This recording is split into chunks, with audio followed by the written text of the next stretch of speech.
Ontario has an abundance of lakes, rivers, and forests.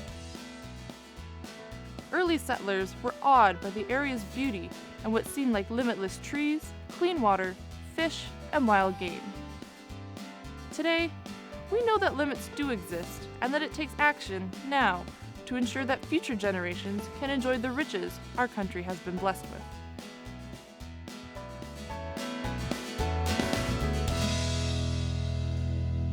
Here in Lanark County, a number of organizations have been active since 1979 in spawning bed construction and rehabilitation. Our goal is to enhance natural reproduction of walleye in lakes and rivers where walleye are currently present, but where habitat needed for spawning has deteriorated or could be enhanced.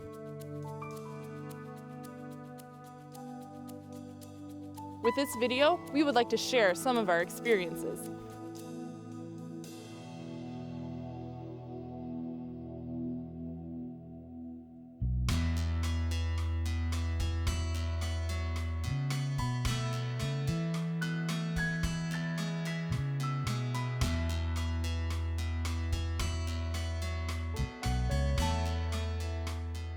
Rivers and creeks that are tributaries to lakes with walleye are the most effective locations for spawning beds because the flowing water washes metabolic wastes away from the developing eggs. Stream spawning sites are generally located downstream of rapids, in swifts, and along the edges of reefs.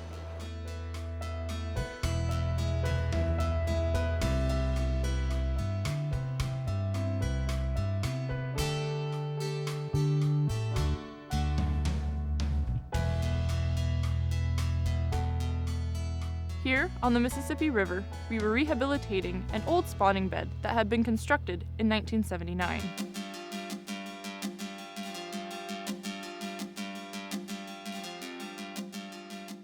First, we placed a silt screen downstream from the work area. This screen is meant to prevent silt from washing downriver while work proceeds on the spawning bed. Silt screens are mandatory for any site that you want to construct or rehabilitate.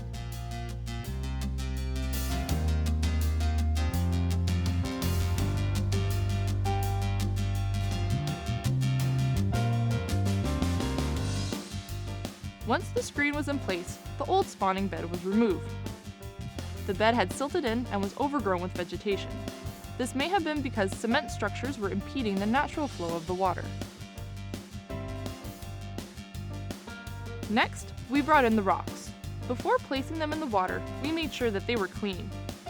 Washing of rocks can be done on-site, but stay back far enough from the shore to avoid runoff into the water body. These rocks had already been washed at the source, so we didn't need to do it again. Before distributing the new rocks, the hi-ho operator created a rock road on which to travel back and forth. This was important to prevent stirring up the substrate and causing siltation downstream while the new spawning bed was being created. Once the work was done, the rock road was removed.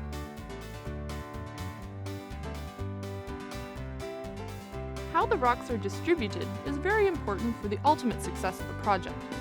Small and mid-sized rocks, ranging from 4 to 12 inches in diameter, should be placed to provide crevices where developing fish eggs are protected from predation.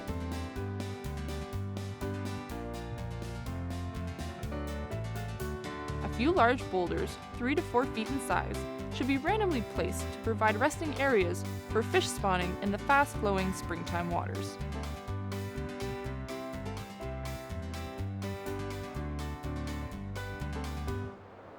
The spawning bed should be deep enough to allow for water level fluctuations.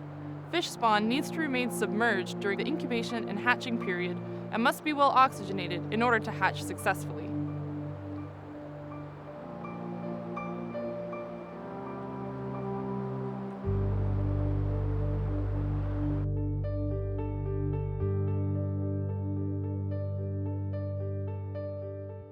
At this site on the Mississippi, the spawning bed is adjacent to a bridge. In order to bring in heavy equipment for moving the rocks down to the water, we had to close off one side of the road. This meant bringing in a certified flag person to direct traffic. One thing to keep in mind is that no matter how large or small the project, permits are always required before work can begin. The number of volunteers and the equipment required will depend on the location and the type of access to the spawning bed. The basic process, however, always remains the same.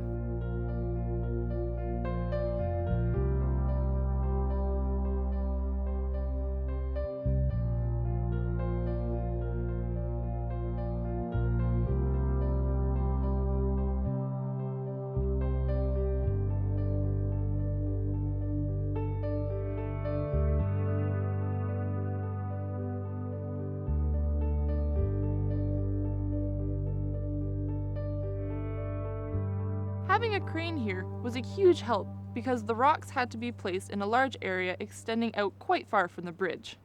Having big machinery on the job cut back on volunteer labor and made the work easier and quicker, but it added substantially to the overall cost of the project.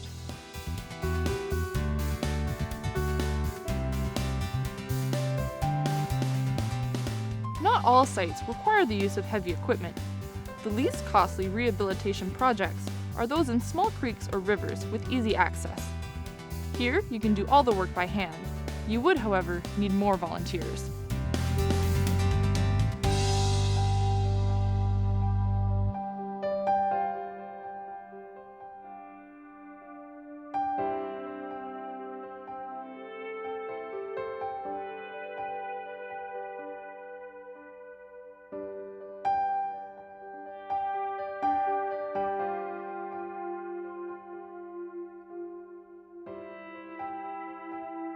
In large lakes, or in lakes lacking inflowing or outflowing streams, walleye may spawn on the wave-washed shores of islands or on the mainland.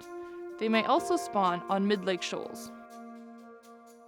While late summer, when water levels are low, is a good time for most spawning bed work.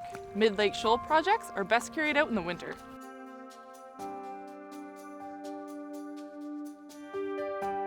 Rehabilitating or constructing a new spawning bed in winter provides its own challenges. Here, on Patterson Lake, the spawning bed is on a mid-lake shoal. This meant transporting rocks over a long stretch of ice. Before this could happen, snow and ice depths had to be checked and a safe path marked from the shore to the work site mid-lake. We chose a day in mid-February to place the rocks. Volunteers arrived on snowmobiles and ATVs drawing homemade sleds. Old car hoods were particularly effective for skidding the rocks out to the spawning site.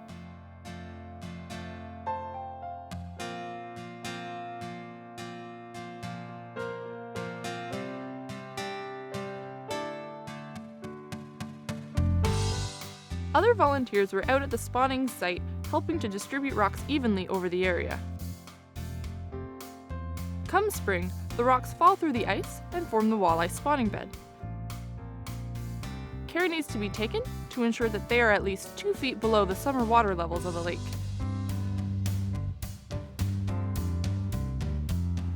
The success of spawning beds on lakes relies on the scouring action of waves over developing eggs. If a spawning site is located near shore, it must be open to prevailing winds and waves. With the work completed, all that's left to do is monitor the beds for spawning activity in the following years. It's also a good idea to periodically check on the spawning beds to ensure that they remain silt and algae free.